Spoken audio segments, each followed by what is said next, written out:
नमस्कार दोस्तों, आप सुबह उठते हैं और आपको दो बड़ी और धमाकेदार खबरें मिलती हैं। खबर नंबर एक, अखबार के कई पन्नों पर आप देख रहे होंगे कि 7 में से 4 सीटों पर इंडिया गठबंधन की जीत, जो भविष्य की राजनीति की ओर इशारा कर रही है। यह ना भूलें, इसमें एक पश्चिम बंगाल की वो सीट थी जिस पर बीजेपी का कब्जा था। उत्तर प्रदेश की घोसी विधानसभा सीट बेशक इससे पहले समाजवादी पार्टी की रही हो, मगर यह ना भूले समाजवादी पार्टी का प्रत्याशी भाजपा में आ गया था और बीजेपी ने पूरा दमखम, अमित शाह ने पूरा दमखम लगा दिया था। और खबर नंबर 2, चंद्रबाबू नायडू, उनकी गिरफ्तारी होती है स्किल डेवलपमेंट मामले में सीआईडी द्वारा। यह भी भविष्य की राजनीति की ओर इशारा कर रहा है। मगर सबसे पहले दोस्तों, मैं बात करना चाहूंगा इस खबर की जो आपके स्क्रीन पर है। इंडिया गठबंधन को 7 में से 4 सीटों पर जीत मिली है और सबकी निगाह घोसी विधानसभा सीट पर। जैसा कि आप जानते हैं दोस्तों, सुधाकर सिंह ने, जो कि समाजवादी पार्टी के प्रत्याशी थे, उन्होंने दारा सिंह को, जो कि भाजपा के प्रत्याशी थे, उन्हें जबरदस्त तरीके से हराया। जितने भी राउंड गिनती चली, दारा सिंह एक भी राउंड में आगे ना हो पाए और सुधाकर सिंह ने उन्हें पछाड़ दिया। मगर आपको एक बात पर गौर करना पड़ेगा दोस्तों कि दारा सिंह दरअसल बीजेपी में आए कैसे।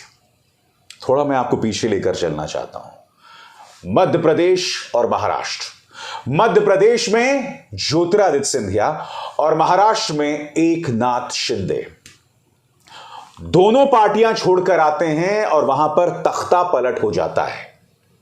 ज्योतिरादित्य सिंधिया करीब 22 विधायकों के साथ छोड़ते हैं। परिणाम आपके सामने है। चुनी हुई सरकार जो है वो गिर जाती है कमलनाथ की, कांग्रेस की। उसी तरह से महाराष्ट्र में एजेंसीज के डर से एकनाथ शिंदे और उनके साथ शिवसेना जो है वो भाजपा की गोद में जाकर बैठ जाती है। नतीजा आपके सामने। अब महाराष्ट्र में सत्ता किसकी है? भाजपा गठबंधन की, जहां एकनाथ शिंदे उनके मुख्यमंत्री हैं। और बात वहां नहीं रुकी। यही हुआ एनसीपी के अंदर, जब अजीत पवार सत्ता के लालच में आकर भाजपा की गोद में बैठ जाते हैं और डिप्टी चीफ मिनिस्टर बना दिए जाते हैं। अब गौर कीजिए दारा सिंह पर। दोस्तों, दारा सिंह के साथ साथ आपको इस शख्स पर भी गौर करना पड़ेगा, ओम प्रकाश राजभर। होता क्या है दोस्तों, कुछ ही दिनों पहले दारा सिंह और ओम प्रकाश राजभर दोनों समाजवादी पार्टी का साथ छोड़कर, हालांकि ओम प्रकाश राजभर समाजवादी पार्टी में नहीं थे, वो सुहेलदेव पार्टी में थे और समाजवादी पार्टी के साथ थे। दोनों जो है वो भाजपा में आ जाते हैं और दारा सिंह और ओम प्रकाश राजभर को भाजपा में लाने के लिए जो सबसे बड़ा किरदार है ना, वो अमित शाह का होता है। क्योंकि दारा सिंह की मुलाकात होती है अमित शाह के साथ। यही नहीं, ओम प्रकाश राजभर के बारे में भी लगातार खबरें आ रही थी कि ओम प्रकाश राजभर ने भी अमित शाह से मुलाकात की थी। और जैसे ही दारा सिंह की मुलाकात अमित शाह से होती है, वो समाजवादी पार्टी छोड़ देते हैं। घोसी विधानसभा सीट खाली हो जाती है और न सिर्फ छोड़ते हैं, बल्कि अखिलेश यादव को पानी पी पी कर गालियां देते हैं। ये कुछ सुना सुना नहीं लग रहा आपको? आपको ऐसा नहीं लग रहा कि मध्य प्रदेश का जो तजुर्बा है वो यहां पर दोहराया गया है? और बात यहां नहीं रुकती है, याद कीजिएगा, जब ज्योतिरादित्य सिंधिया ने मध्य प्रदेश में कांग्रेस की सरकार गिरा दी थी, तो उसके परिणाम में उन्हें क्या मिला? उन्हें राज्यसभा की सीट मिली और मंत्री पद मिला। दारा सिंह को भी यही वादा किया गया। ओम प्रकाश राजभर को भी यही वादा किया गया। यह कहा गया कि आप आइए, चुनाव जीतिए और आपको हम मंत्री पद भी देंगे और विधायक तो आप रहेंगे ही। मगर यहां पर एक ट्विस्ट था दोस्तों। मुख्यमंत्री आदित्यनाथ इससे बिल्कुल भी खुश नहीं थे।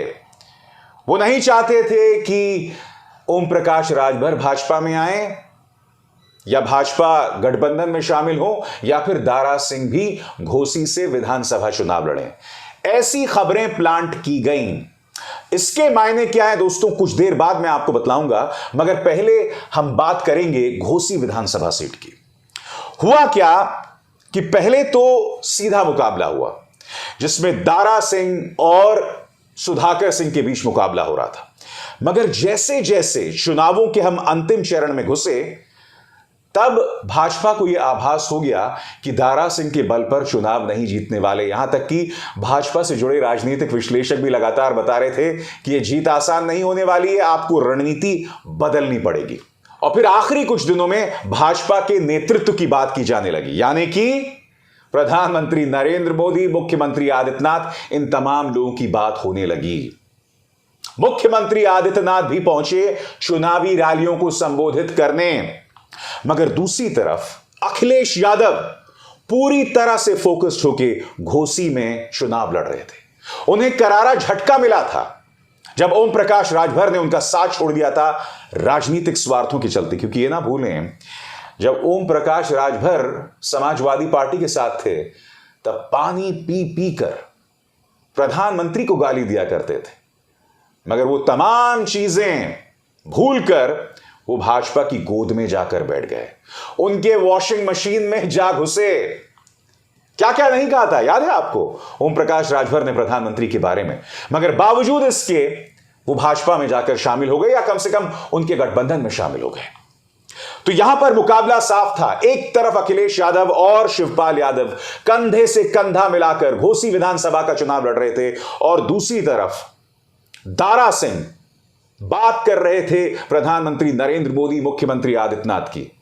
मुख्यमंत्री आदित्यनाथ भी मैदान में उतर गए, मगर ये सब के बावजूद उन्हें जीत हासिल नहीं हुई। यहां तक कि ओम प्रकाश राजभर ने भी अपनी पूरी ताकत लगा दी थी, क्योंकि मैं आपको याद दिलाना चाहूंगा, घोसी जो है वो उत्तर प्रदेश के पूर्वांचल में आता है, जो ओम प्रकाश राजभर के दबदबे वाला इलाका है। इसलिए सब कह रहे थे कि भाई घोसी में बहुत आसानी से जीत मिल जाएगी, मगर ये हुआ नहीं, उन्हें हार का सामना करना पड़ा। मीडिया ये भी खबरें प्लांट कर रही है कि जिस तरह से मुख्यमंत्री आदित्यनाथ 2018 में गोरखपुर लोकसभा सीट में उम्मीदवार के चयन से खुश नहीं थे, उसी तरह से इस बार भी वो घोसी में खुश नहीं थे, और इसीलिए भाजपा को हार का सामना करना पड़ा। क्या यह बात सही है?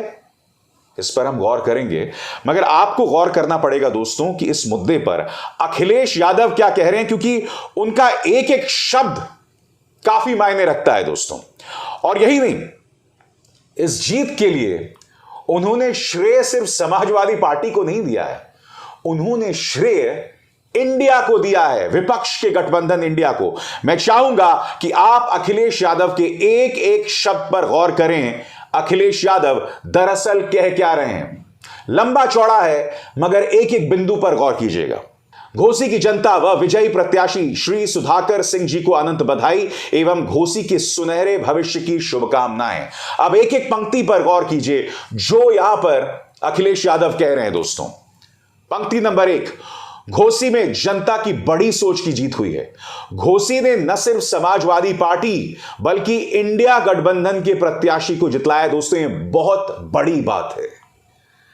अक्सर कहा जा रहा था कि अखिलेश यादव जो हैं वो अपने निजी स्वार्थों के चलते गठबंधन का हिस्सा सही मायने में नहीं हो पा रहे थे, मगर यहां पर वो श्रेय किसी और को नहीं, इंडिया गठबंधन को दे रहे हैं। जिसका अर्थ क्या हुआ, ये भविष्य के लिए एक बहुत बड़ा इशारा है। ये साबित कर रहा है कि आने वाले दिनों में उत्तर प्रदेश में इंडिया गठबंधन किस तरह से कंधा मिलाकर लड़ेगा। और अगर ये मुकाबला होगा तो मेरा यह मानना है कि 80 सीटों में कम से कम 20 ऐसी सीटें हैं जहां इंडिया गठबंधन को आसानी से जीत मिल सकती है। क्योंकि ये ना भूलें, उत्तर प्रदेश और गुजरात 2 ऐसे राज्य हैं जहां भाजपा को छूना नामुमकिन है। अखिलेश इंडिया गठबंधन की ताकत समझ रहे हैं, इसलिए वो इस बात का जिक्र कर रहे हैं। आगे सुनिए दोस्तों, यह सकारात्मक राजनीति की जीत है और सांप्रदायिक नकारात्मक राजनीति की हार।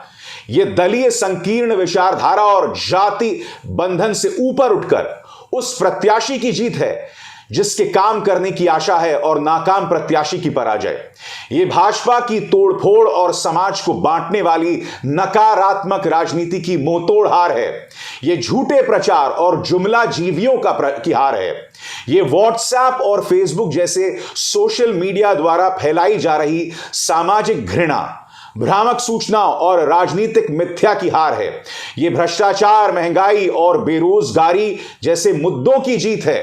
दोस्तों, यह बतलाता है कि अखिलेश यादव की सोच इस वक्त राहुल गांधी से कितनी मेल खा रही है।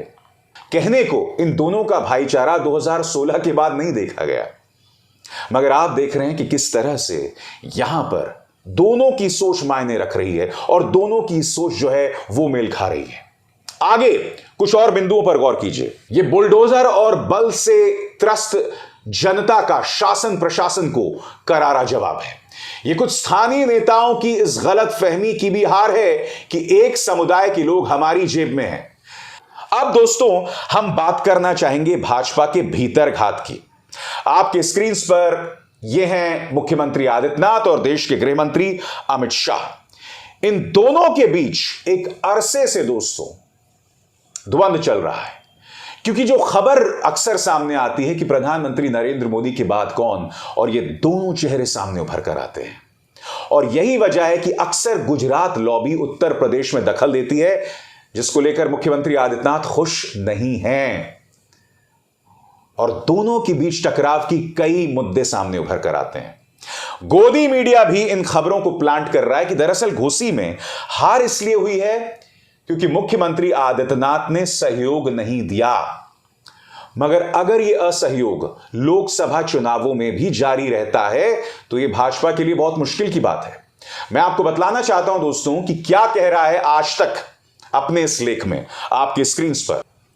दारा सिंह चौहान और ओम प्रकाश राजभर को योगी आदित्यनाथ पार्टी में लाने से खुश नहीं थे।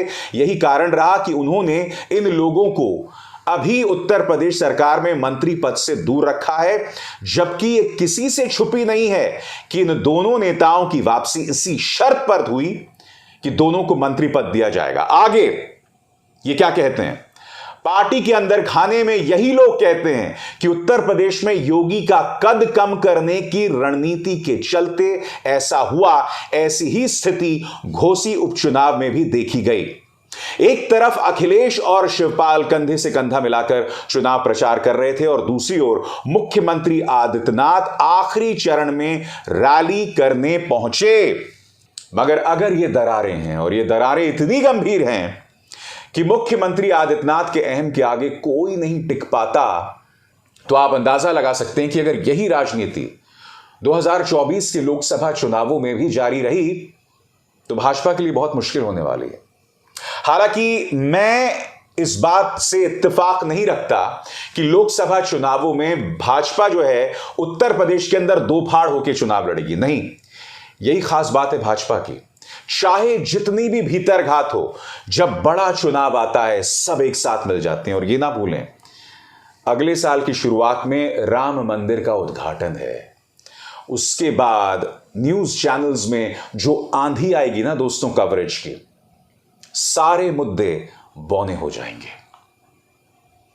आज इसी कार्यक्रम में मैंने आपके सामने दूसरा मुद्दा रखा दोस्तों, चंद्रबाबू नायडू। उनको गिरफ्तार कर लिया है सीआईडी ने स्किल डेवलपमेंट मामले में। दोस्तों, विपक्षी गठबंधन की तरफ से यह पहली बड़ी गिरफ्तारी है, जिससे साफ हो जाता है कि लोकसभा चुनावों के लिए अभी से भाजपा ने तैयारी शुरू कर दी है।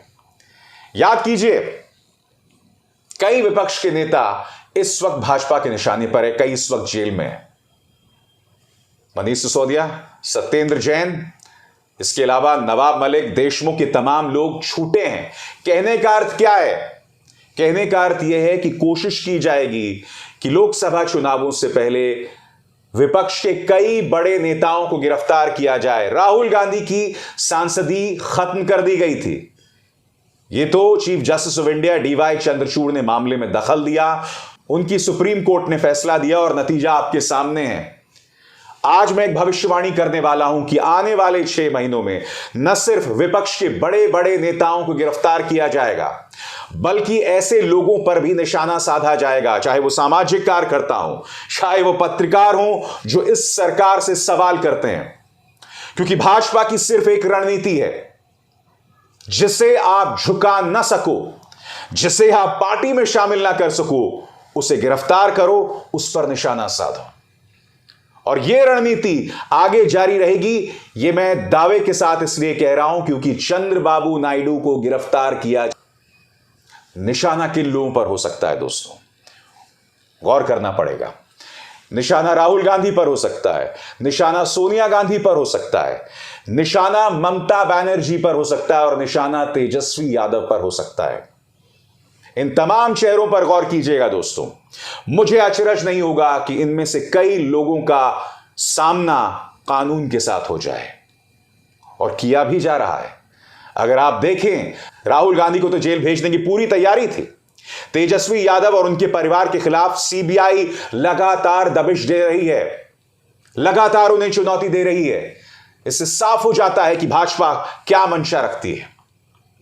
दोस्तों, आज कार्यक्रम के अंत में मैं आपको बतलाने वाला हूं वो 10 ऐसे मंत्र जो इंडिया गठबंधन को याद रखने होंगे चुनावों से ठीक पहले। एक एक करके आपके स्क्रीन पर आ रहे हैं दोस्तों। एकता में जीत, इस मंत्र के साथ कोई समझौता नहीं हो सकता। अगर आप एक होकर लड़ेंगे तो जीत आपको मिलेगी, कम से कम आप लड़ाई करने की स्थिति में होंगे। दूसरा, अनर्गल बयानों से बचें। जिस तरह के बयान उदय स्टालिन ने या ए राजा ने दिया सनातन धर्म के बारे में, वो शर्मनाक बयान था। ऐसे बयानों से इंडिया गठबंधन के किसी भी नेता को बचना चाहिए। और यह ना भूलें, आपने एक समन्वय समिति कायम करने की बात की थी। जब ऐसे बयान सामने आते हैं तो उस समन्वय समिति में तमाम स्टेक होल्डर्स को बैठकर बात करनी चाहिए, ताकि ऐसे बयानों को दोहराया ना जाए, क्योंकि इन्हीं बयानों का सहारा बीजेपी लेती है अपने गोदी मीडिया के जरिए और विपक्ष पर हमला बोलती है। तीसरा, बीजेपी की कमजोरियों पर निगाह। चौथा, दरारों पर निशाना। यह ना भूलें दोस्तों कि भाजपा में वो दरारें बार बार सामने उभर कर आती हैं। भीतरगात के तौर पर मध्य प्रदेश पर निगाह डालिए, वहां पर एक मंत्री दूसरे मंत्री की शिकायत कर रहा है। शिवराज सिंह चौहान अपने पसंदीदा मंत्रियों को बचा रहे हैं। शिवराज सिंह चौहान प्रियंका गांधी वाड्रा के खिलाफ 40 जिलों में एफआईआर करते हैं। इससे नुकसान किसको है? इससे नुकसान भाजपा को है, जिससे प्रियंका गांधी वाड्रा जो हैं वो शहीद बन जाती हैं। मगर यह बात मैं आपको क्यों बतला रहा हूं? यह बात मैं आपको इसलिए बतला रहा हूं क्योंकि शिवराज सिंह चौहान को भी इस बात का अंदाजा हो रहा है कि हो सकता है कि अगली बार वो मुख्यमंत्री ना रहें। इसलिए अब उनकी सोच हो गई है कि अगर मेरी नहीं तो किसी की नहीं। आगे मुद्दों पर बने रहें, मुद्दों से ना भटकें, जिसका जिक्र अखिलेश यादव ने भी किया था। छठा नंबर, बीजेपी की बांटने वाली सियासत में घुसने से बचें। जैसे मैंने कहा था, जिस तरह से आपने सनातन धर्म पर वो शर्मनाक बयान दिया था डीएमके के नेताओं ने, बीजेपी को सहानुभूति राग ना अलापने दें, एक्सपोज करें। यह बात मैं क्यों कह रहा हूं दोस्तों? प्रधानमंत्री क्या कहते हैं कि मुझे गाली दी जाती है, जबकि आप भी जानते हैं दोस्तों, और मैंने इसी मंच पर आपको बताया था कि राहुल गांधी और प्रियंका गांधी के रिश्तों पर शर्मनाक बयान दिया था भाजपा ने। क्या इस भाजपा को सहानुभूति राग अलापने का हक है? जब आप विपक्ष के परिवारों तक पर हमला बोलते हैं, राहुल गांधी पर अश्लील हमले करने की तमाम हदों को आपने पार कर दिया है।